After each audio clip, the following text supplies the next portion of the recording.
semua, kami dari Biro Pengadaan Barang dan Jasa, Sekretariat Daerah Provinsi Sumatera Utara. Pada hari ini, kami akan menjelaskan tentang review dokumen persiapan pengadaan.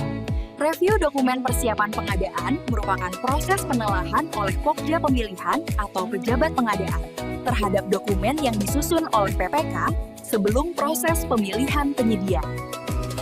Pokja Pemilihan tidak bersifat mengintervensi kewenangan PPK, namun lebih bersifat memastikan atau mengusulkan jika dinilai ada yang perlu diperbaiki atau dijelaskan dengan tetap dalam batasan kewenangan masing-masing dalam proses pengadaan. Tujuannya untuk mendukung proses pemilihan penyedia sesuai prinsip pengadaan pemerintah, serta memastikan seluruh dokumen tersusun dengan benar, konsisten, dan sesuai ketentuan yang berlaku. Mari kita mulai dengan review dokumen persiapan pengadaan barang. Pertama adalah review spesifikasi teknis, diawali dengan menelaah kesesuaian spesifikasi teknis dengan dokumen perencanaan pengadaan, serta kesesuaian dengan dokumen anggaran. Hal ini penting untuk memastikan bahwa barang yang diadakan benar-benar merupakan kebutuhan unit kerja.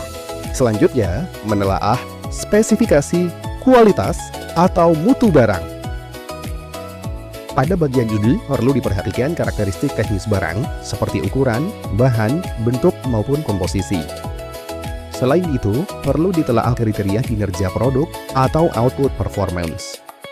Kinerja produk dapat dilihat dari aspek kualitas, kuantitas, waktu, atau biaya. Spesifikasi teknis barang harus mengutamakan standar nasional Indonesia. Apabila SNI belum bersedia, maka dapat menggunakan standar internasional yang relevan. Selain itu, perlu mengutamakan penggunaan material produksi dalam negeri. Produk diprioritaskan apabila memiliki nilai TKDN ditambah BMP minimal 40%. Pengadaan juga perlu memberi kesempatan usaha mikro kecil dan koperasi. Spesifikasi teknis juga perlu mempertimbangkan aspek ramah lingkungan. Barang dikatakan ramah lingkungan apabila memiliki label dari KLHK. Spesifikasi tidak boleh mengarah pada merek tertentu, kecuali pada kondisi seperti suku cadang, katalog elektronik, atau sistem yang sudah ada. Berikutnya adalah spesifikasi jumlah barang. Pada bagian ini, satuan barang harus sesuai dengan satuan yang lazim digunakan. Volume kebutuhan barang harus dihitung secara rasional dan dapat dipertanggungjawabkan. Selanjutnya adalah spesifikasi layanan. Pertama berkaitan dengan purna jual, seperti garansi produk, layanan perbaikan, atau ketersediaan suku cadang. Pada beberapa barang juga diperlukan pelatihan bagi pengguna, terutama untuk barang yang menggunakan teknologi baru atau sistem yang kompleks. Selain itu, perlu dicantumkan ketentuan pengepakan, penandaan, dan pengiriman barang. Selanjutnya, melakukan review pada harga perkiraan sendiri. Penyusunan HPS didasarkan pada sumber yang dapat dipertanggungjawabkan, seperti harga pasar setempat, referensi harga resmi, harga pabrikan, kontrak sejenis, atau toko daring. Komponen pembentuk HPS yaitu harga barang, ongkir, biaya tidak langsung, laba penyedia, dan PPN. Nilai HPS yang ditetapkan PPK harus sesuai dengan metode pemilihan penyedia, seperti e-purchasing, pengadaan langsung, penunjukan langsung, tender cepat, ataupun tender. Selanjutnya, melakukan review pada rancangan kontrak. Standar dokumen mengacu pada Peraturan LKPP Nomor 12 Tahun 2021. Bentuk kontrak juga harus sesuai dengan nilai paket. Bisa berupa bukti pemberian atau pembayaran, kwitansi, SPK, maupun surat pesanan. Selanjutnya, jenis kontrak harus sesuai dengan karakteristik pekerjaan.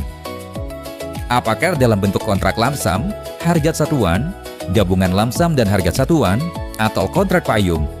Naskah perjanjian telah disusun secara lengkap, terdiri dari pembukaan, isi, dan penutup. Rancangan kontrak juga mengatur tentang SSUK dan SSKK. SSUK memuat ketentuan umum yang berlaku untuk semua jenis pekerjaan. SSKK berisi ketentuan yang lebih spesifik dan disesuaikan dengan jenis pekerjaan. Rancangan kontrak juga mencantumkan ketentuan uang muka.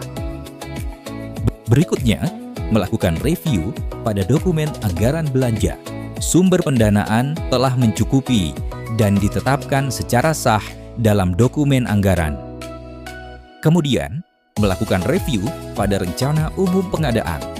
Pengadaan barang telah tercantum dalam RUP dan diumumkan pada SIRU.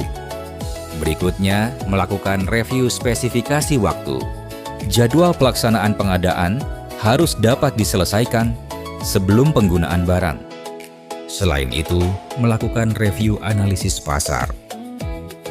Analisis pasar dapat dilakukan dengan survei melalui internet atau website pelaku usaha.